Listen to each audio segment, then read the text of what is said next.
नमस्कार दोस्तों, हमारी चैनल में आपका स्वागत है। पूरी दुनिया में पाकिस्तान आज अलग थलग हो चुका है। पूरी दुनिया में कहीं पर भी आतंकी हमला होता है तो पाकिस्तान से उसका कुछ ना कुछ कनेक्शन तो जरूर मिलता है। दुनिया का ऐसा कोई मंच नहीं बचा जहां पर पाकिस्तान की बेइज्जती ना हुई हो।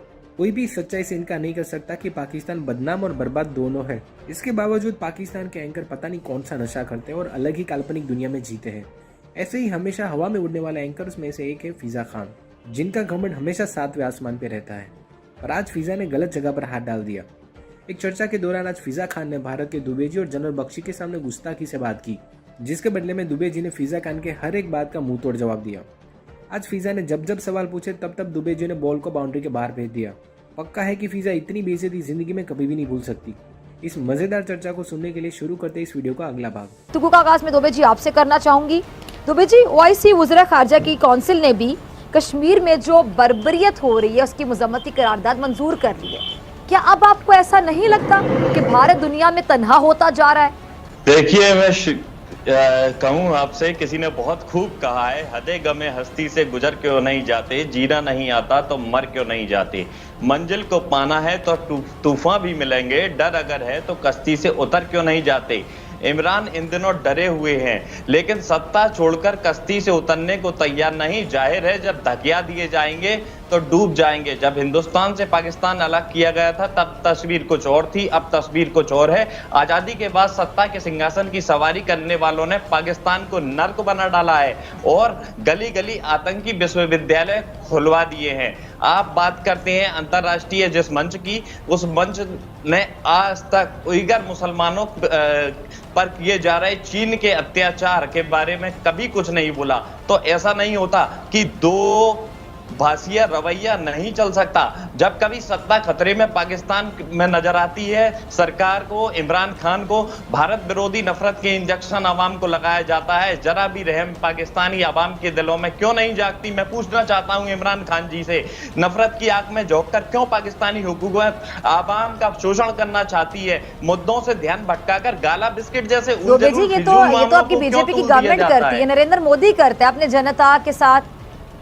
ये तो नरेंद्र मोदी साहब करते हैं। आप गलत नाम ले गए। आप कह रहे हैं पाकिस्तान के प्राइम मिनिस्टर ऐसा करते हैं। नहीं मचाई जाती।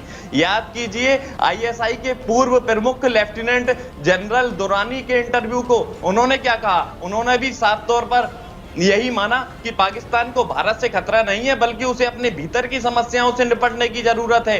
क्या आपके पूर्व अधिकारी आईएसआई के झूठ बोलेंगे? आप बोल दीजिए कि आपके अधिकारी झूठे हैं। नहीं, आपके एक अधिकारी ने जैसे तैसे कर सच बोला है, पहली बार सच बोला है। आप खुलकर बोलिए, क्यों पाकिस्तानी अवाम परेशान है? बार बार सीज फायर उल्लंघन करके भारत की तरफ आंख दिखाने वाले इस बात को जरूर याद कर ले कि इसी दिसंबर के महीने में महज 13 दिनों में बांग्लादेश ने जन्म लिया था। बांग्लादेश आज भी पाकिस्तान के अत्याचार को नहीं भूला है। साथ ही दुनिया के देशों में अपने वजन का अंदाजा आप इसी बात से लगा लें कि यूएन में पाकिस्तान के प्रस्ताव पर आधे से अधिक सदस्यों ने मतदान ही नहीं किया। और कितनी करकरी कराएंगे भाई? 52 देशों के प्रतिनिधि आपके प्रस्ताव पर ही अनुपस्थित रहे और आप अंतरराष्ट्रीय बिरादरी की बात करते हैं। क्या इज्जत है? थोड़ा तो लिहाज कीजिए, थोड़ा तो लिहाज कर लिया कीजिए।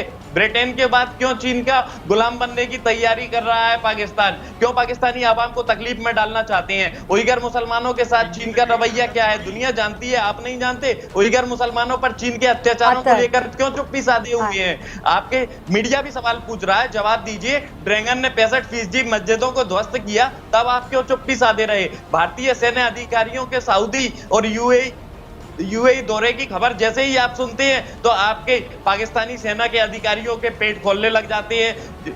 अभी तक मेट्रो ट्रेन ठीक से तरीके से चला नहीं पाते और बात करते हैं लड़ाकू हवाई जहाज उड़ाने की। अभी बड़ा वक्त है, प्रोग्राम अभी खत्म नहीं हो रहा, जरा सांस ले ले, पानी पी ले। क्या कह रहे हैं दुबे जी? मुझे कुछ समझ नहीं आ रही। आपको समझ पाए कौन सी बातें कर रहे हैं? ठीक है जनरल साहब, आप अगर अतर की किसी बात का जवाब देना चाहे वो भी दे सकते हैं। जरा मेरा भी सवाल सुन लीजिएगा कि लद्दाख की हैसियत में तब्दीली को चीन ने तस्लीम नहीं किया और भारतीय फौज को, भारतीय सेना को सख्त हजीमत का सामना करना पड़ा है। क्या भारतीय जो फौज है, आपकी जो सेना है, आप लोग सेना कहते हैं हिंदी में, चीन के साथ आपकी भारतीय सेना मुहाजराई की ज्यादा अरसे तक मुतहम्मिल हो सकती है? अफोर्ड कर सकते हैं आप ये? आप बिल्कुल फिक्र ना करें हमारा। मैं आपको यकीन दिलाना चाहता हूं कि हमारी फौज है जो कि पिछले तकरीबन 30 सालों से सियाचिन में 21,000 फुट की ऊंचाई पर पूरे साल रहती है। 15,000 फुट की ऊंचाई पर ईस्टर्न लद्दाख में ऑपरेट करने में वी हैव नो प्रॉब्लम्स। तो thank you for your concern, but आप बिल्कुल फिक्र ना करें। अब जूते वूते मिल जाते हैं उनको, कहते थे हमारे जूते भी हमारे पास नहीं होते, हमें मेडिकल भी नहीं दिया जाता, बड़े एहतजाज भी होते रहे फौज के। आप तो जनरल रैंक पे रिटायर हुए हैं तो आपको सब बहुत ज्यादा फिक्र होगी जनरल साहब। अब जूते वगैरह दिए जाते हैं जब इतनी ऊंचाई पर उनको भेजा जाता है?